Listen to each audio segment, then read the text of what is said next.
زناکار خزا زناکار سړی کله چې غیر شادي شده دي او مسلسل دوری هر یو کس له ورکوي او بیا الله فرمایي ولا تاخذكم بهما رأفة في دين الله. سبحان الله. واورئ زما وروڼو ځان سره لږ سوچ پر خپل ګریوان کې وکئ چې زناکار کس ته رب العالمین دومره غصه دی. یو طرف ته نبی صلی الله علیه وسلم فرمایي چې رب العالمین په انسان باندې د خپل مور نم ډېر مهربانه دی، لیکن بل طرف ته کم سړی چې په زنا کې مبتلا دی دی زناکار دی، کومه ښځه چې زناکاره ده د هغې په باره کې الله فرمایي سلسل دنیا ور ورکوي او بیا وایي ولا تاخذکم بهما رأفة فی دین الله. ګورئ چېرته ترس پې ونه کوي، چېرته زړه م پې درد ونه کړي. ګورئ دا حد پې جاري کوي، ترس پرې ونه دی پکار. سبحان الله چې کوم انسان چې په هغې باندې رب العالمین د مور نم ډېر مهربانه دی، دا څومره غټ جرم دی چې رب العالمین یې دومره خفه کړی دی چې موږ ته مو یې ګوره چې ترس پې ونه کوي، ترس پې چېرته ونه کوي. بیا وی ولیشهد عذابهما طائفة من المؤمنین. ګورې پټ ځای کې سزا ورنه کوي، دا دومره غټ مجرمان دي، پټ ځای کې سزا ورنه کوي، بار چوک ته راوباسئ، یو میدان ته راوباسئ. ولیشهد عذابهما طائفة من المؤمنین. د دې سزا ته یو جماعت د مؤمنانو حاضر شي. ګورې دومره الله خفه کړی دی چې وایي ګورې ترس پې ونه کوي په دې خلکو باندې. اوس شادي شدلې او زنا یې وکړه، بیا وایي رژم یې کوي، په کاڼو باندې ولی وایي سنګسار یې کوي په عام یو کلاو میدان کې، ټول خلک دې پای کې شي سواري. دی دومره پابندي لګولې ده چې زناکار خلک چې کوم دي دې سره تعلقات هم ختم کوي. الزاني لا ينكح إلا زانية أو مشركة والزانية لا ينكحها إلا زان أو مشرك. زناکار سړی دا به نکاح نه کوي مګر د زناکارې ښځې سره به یې کوي یا د مشرکې سره به یې کوي، او زناکاره ښځه د هغې سره به نکاح نه کوي، یا به زناکار سړی کوي یا به مشرک کوي. وحرم ذلک علی المؤمنین. زناکارو سره نکاح کول دا په مؤمنانو باندې حرام دی، وایي بند دي په هغې باندې. نبی صلی الله علیه وسلم ته یو سړی راغی، ویل یا رسول الله ای الذنب اعظم. کومه ګناه ډېره غټه ده او ګناهونو کې کومه ګناه ډېره غټه ده؟ نبی صلی الله علیه وسلم فرمایي ان تجعل لله ندا وهو خلقك، چې ته د الله سره شریک جوړ کې، حال دا دی چې دقه الله ته پیدا کړی. بیا ورته ویل ثم ای، بیا کومه ګناه غټه ده؟ نبی صلی الله علیه وسلم ورته وفرمایل ان تقتل ولدک خشیة ان یطعم معک، خپل بچی قتل کې په دې وجه باندې چې زما سره بیا سبا له خوراک کوي، زه وس نه لرم طاقت یې نه لرم. بیا ورته ویل بیا کومه ګناه غټه ده؟ ورته ویل ان تزانی حلیلة جارک، چې د خپل ګاونډي د ښځې سره د هغې د لور سره ته زنا وکړې. دا درېیم نمبر غټه ګناه نبي صلی الله علیه وسلم دې کس شمار کړه. زما وروڼو معمولي خبرې نه دي، دا خو د کفارو سازش دی، د کفارو میشن دی چې هغې وایي چې موږ مسلمانانو کې سیکس عام کړو، په مسلمانانو کې موږ زنا عامه کړو، فحاشي په دې کې عامه کړو، د دې نوجوان نسل په دې جال کې ګرفتار کړو چې بیا څه کوو هغه پې کولی شو. خو نبی صلی الله علیه وسلم څه فرمایي چې کوم سړی زنا کوي د حال ګورئ لا یزني الزاني حین یزني وهو مؤمن. زناکار سړی چې زنا کوي په دغه ټیم کې دی ګنې مؤمني وایي. یو روایت عبدالله ابن عباس رضی الله عنه کې راغلي کله چې سړی په زنا کې مبتلا شي ایمان ته چوش شي بر په سر باندې د چترۍ په شان ته ولاړي. سبحان الله. یعنې په دې ټیم کې دا سړی بې ایمانه دی، که دله مرګ راغی دا بې ایمانه مړلی. دومره خطرناک جرم دی چې د دې سره ایمان هم نه ټینګېږي. ایمان د حیا نوم دی، الحیاء شعبة من الایمان. حیا د ایمان یو شعبه ده. کوم سړی کې چې ایمان موجودي سوال نه پیدا کېږي چې دی زنا وکړي، او چې کله هم زنا کوي دا ایمان سره روغ نه پاتې کېږي، دا تې پورته کېږي. حدیث سے مسلم کې راغلی دی اذا زنى العبد خرج منه الایمان. کله چې سړی زنا کوي ایمان ته وځي.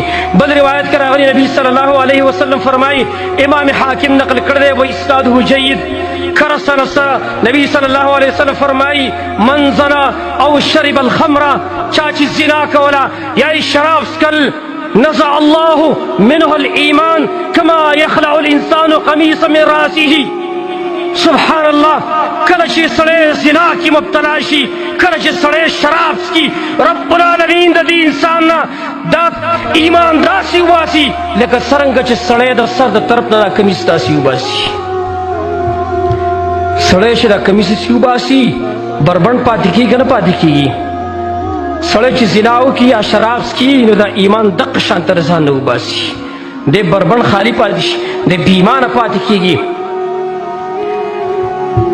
زما ورونو زناګانې په دې معاشره کې ډېرې عامې شوې، نو نوجوانان درکنار، مشران خلک هم پکې مبتلا دی، غیر شادي شده څکې شادي شده خلک هم پکې مبتلا دی.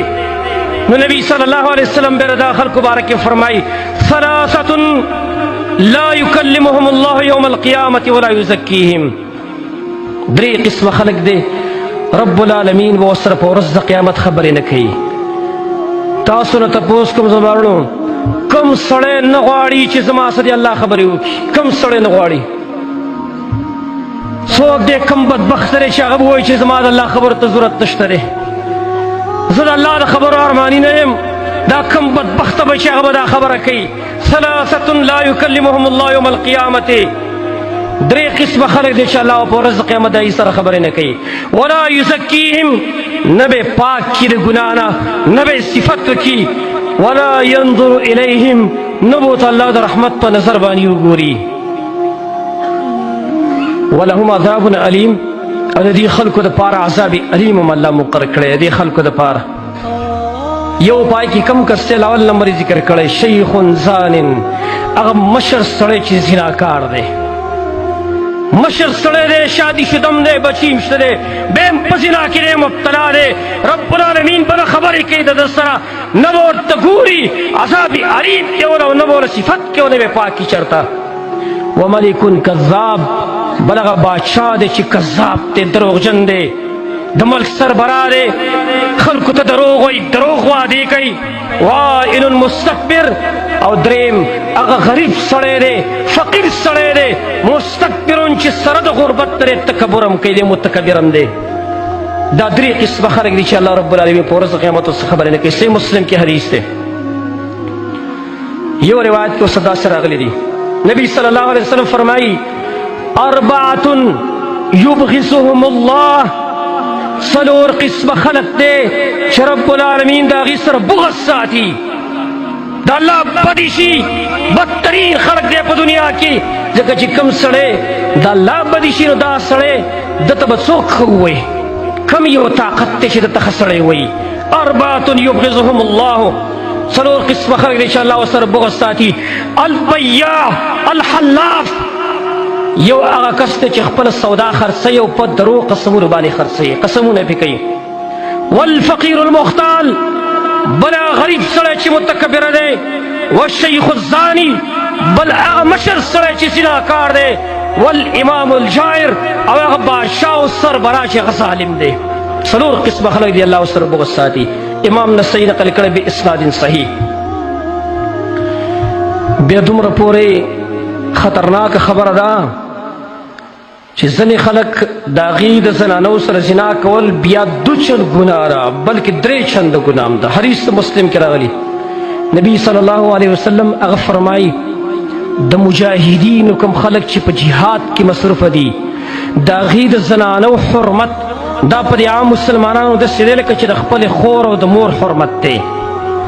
بیا وایي نبی صلی الله علیه وسلم کم سړی چې جهاد ته ووتو، وروسته یو کس پاتې شو او هغه د هغې د زنانو سره بدکاري وکړه، د هغې د زنانو سره د خور لور سره د ښځې سره بدکاري وکړه، په ورځ د قیامت باندې محشر میدان کې رب العالمین به دغه کس پر میدان کې ودروي.